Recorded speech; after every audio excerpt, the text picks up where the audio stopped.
الحمد لله رب العالمين الرحمن الرحيم مالك يوم الدين إياك نعبد وإياك نستعين اهدنا الصراط المستقيم صراط الذين أنعمت عليهم غير المغضوب عليهم ولا الضالين.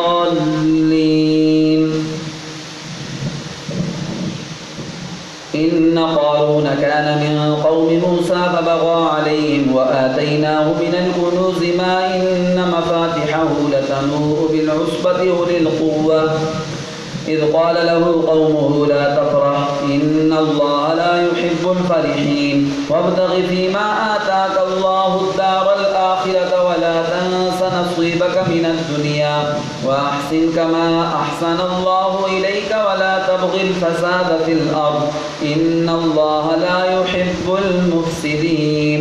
قال إنما أوتيته على علم عندي أولم يعلم أن الله قد أهلك من قبله من القرون من هو أشد منه قوة وأكثر جمعا ولا يسأل عن ذنوبهم المجرمون.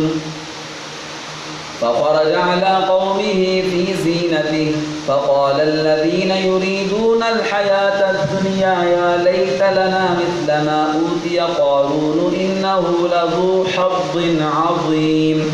وقال الذين أوتوا العلم ويلكم ثواب الله خير لمن آمن وعمل صالحا ولا يلقاها إلا الصابرون.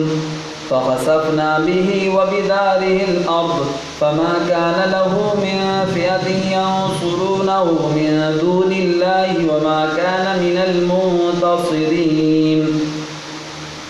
وأصبح الذين تمنوا مكانه بالأمس يقولون ويكأن الله يبسط الرزق لمن يشاء من عباده ويقدر لولا أمن الله علينا لخسف بنا ويكأنه لا يفلح الكافرون.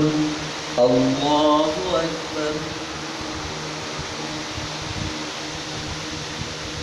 سمع الله لمن حمده.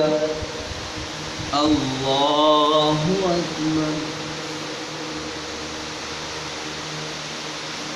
الله أكبر. الله أكبر.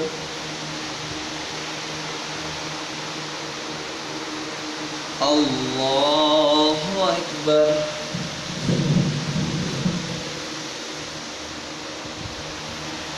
الحمد لله رب العالمين الرحمن الرحيم مالك يوم الدين إياك نعبد وإياك نستعين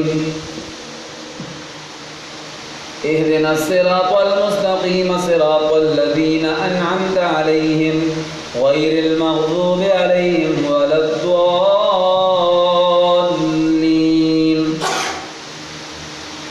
تلك الدار الآخرة نجعلها للذين لا يريدون علوا في الأرض ولا فسادا والعاقبة للمتقين.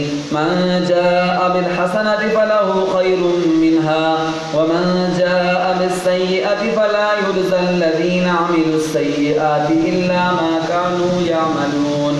إن الذي فرض عليك القرآن لرادك إلى معاد قل ربي يعلم من جاء بالهدى ومن هو في ضلال مبين.